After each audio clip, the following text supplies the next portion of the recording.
দশম শ্রেণীর ভূগোল 586 পাতা এবিটিএ টেস্ট পেপারের ভূগোল এমসিকিউ সমাধান করব। ফার্স্ট, যে প্রক্রিয়ায় ভূপৃষ্ঠের উচ্চতা বৃদ্ধি পায় তাকে বলবে। তাহলে উচ্চতা বৃদ্ধি পায় মানে সঞ্চয় কার্যে কোনটা প্রক্রিয়া? আরোহণ প্রক্রিয়া।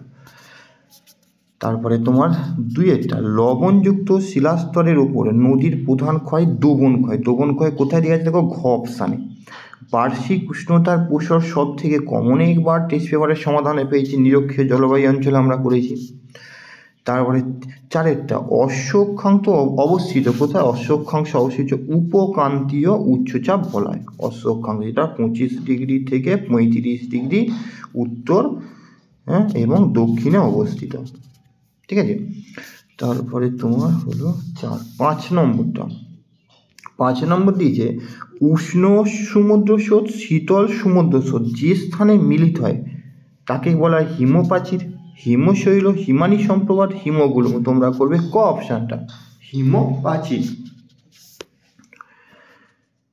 6টা দিয়েছে উপরে, মরাকোটালের সময় চন্দ্র ও সূর্য পৃথিবীর মরাকোটালের সময় কত ডিগ্রি কোণে অবস্থান করে? তোমরা করে দেবে 90 ডিগ্রি। কত ডিগ্রি কোণে অবস্থান করে? এইভাবে অবস্থান করে। এটা চন্দ্র হয়, এটা যদি সূর্য হয়, এখানে পৃথিবী এইভাবে অবস্থান করে। 7টা, যানবাহনের কার্বন কণা নির্গমন রোধের জন্য ব্যবহার করা হয় কি? স্কাবার। 8, উত্তর পশ্চিম ভারতে গ্রীষ্মকালে যে ধূলিঝড় দেখা, উত্তর পশ্চিম ভারত মানে এখানে রাজস্থানে যে ধূলিঝড় দেখা যায় তার নাম হচ্ছে তোমার আঁধি। 9টা, শিবালিক হিমালয়ে পাদদেশীয় অঞ্চলে ক্ষুদ্র ক্ষুদ্র শিলাখণ্ড সঞ্চিত হয়ে যে সমভূমি তাকে বলা হয় ভাবর, ভয়াকা ভর। তারপরে 10, ভারতের সিলিকন ভ্যালি বলা হয় কাকে? বেঙ্গালুরুকে। অনেকবার এই কোশ্চেনটা আমরা পেয়েছি। তারপরে 11টা, সামুদ্রিক লবণাক্ত বাতাস প্রয়োজন কোন চাষে? ইক্ষু চাষে। আদমশুমারি অনুযায়ী ভারতের একটি শহরের সর্বন্যূনতম জনসংখ্যা কত হওয়া দরকার? ন্যূনতম জনসংখ্যা 5000 জন হওয়া দরকার।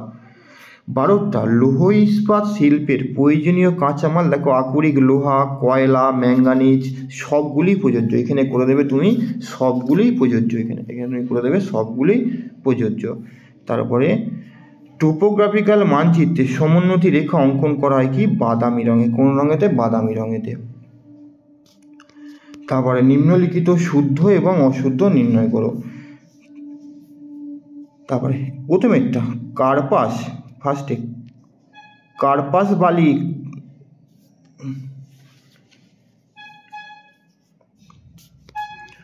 এবার আসো শুদ্ধ অশুদ্ধ নির্ণয় করো। শুদ্ধ অশুদ্ধ নির্ণয় করে দিয়েছে, বারখান বালিয়ারি থেকে শিব বালিয়ারি সৃষ্টি হয়। প্রথমেরটা করবে তোমরা সু। ওজোন স্তরকে প্রাকৃতিক সৌরপর্দা বলা হয়। হ্যাঁ, ওজোন স্তরকে প্রাকৃতিক সৌরপর্দা বলা হয়। ভূমধ্যসাগরীয় অঞ্চলে সাধারণত গ্রীষ্মকালে বৃষ্টিপাত হয়। এইটা গ্রীষ্মকালের পরিবর্তে শীতকাল হতো তখন তোমরা করতে শুদ্ধ। আরাবল্লী একটি নবীন ভঙ্গিল পর্বত উদাহরণ। এইটা নবীনেরটা কেটে দিয়ে প্রাচীন করলে ঠিক হতো। গঙ্গা সমভূমির প্রাচীন পলি অঙ্ক বলা হয় ভাঙ্গর। নবীনকে খাদার, প্রাচীনকে ভাঙ্গর। ঠিক আছে, এটা হচ্ছে এটা সু, এটা হচ্ছে তোমার সু করবে সু। পেট্রোরসায়ন শিল্পকে আধুনিক শিল্পের দানব বলা হয়। এটা তোমার হচ্ছে সু। উপগ্রহ চিত্রে ব্যাখ্যার জন্য কম্পিউটার ব্যবহার হয়, এটা হচ্ছে তোমার সু। এবারে শূন্যস্থান পূরণ করো দিয়েছে এখানে। নীল নদের বদ্বীপ ড্যাশ আকৃতির। নীল নদের বদ্বীপ হচ্ছে তোমার এখানে ধনুক আকৃতির, ধনুক আকৃতির বদ্বীপ। মরু অঞ্চলে বায়ু ড্যাশের ফলে মরুদ্যান। এটা লিখবে অপসারণ ক্ষয়, অপসারণ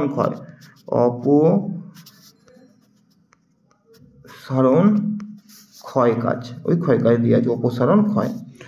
ড্যাশ স্রোত সমুদ্রতলের উপরিভাগ দিয়ে প্রবাহিত হয়। এটা লিখে দেবে উষ্ণ, এটা লিখে দেবে তুমি কি লিখবে? উষ্ণ।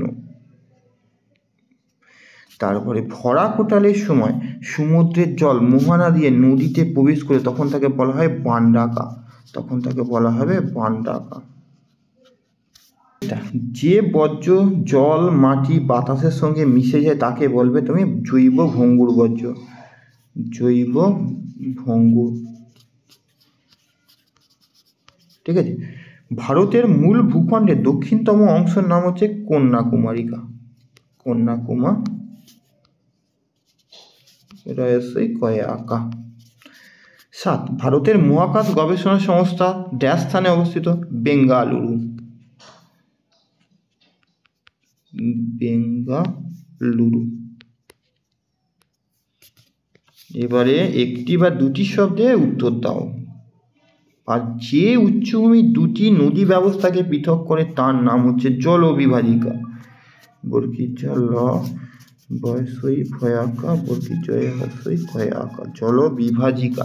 সম্পৃক্ত বায়ুর আপেক্ষিক আর্দ্রতা কত? 100%। 100% লিখতেই হবে। প্লাস্টিক একটি কি বর্জ্য? প্লাস্টিক হচ্ছে জৈব অভঙ্গুর। জৈব অভঙ্গুর বর্জ্য। সামুদ্রিক মাছের প্রধান খাদ্যের নাম কি? প্ল্যাংটন। পয়লয় জফলা আঁকা উনস্কর ক ট দন্ত ন। তারপরে 5 ভারতের কোন রাজ্যে সিংহ পাওয়া যায়? কোন রাজ্যে? এটা লিখবে গুজরাটের গির। গুজরাটের গির।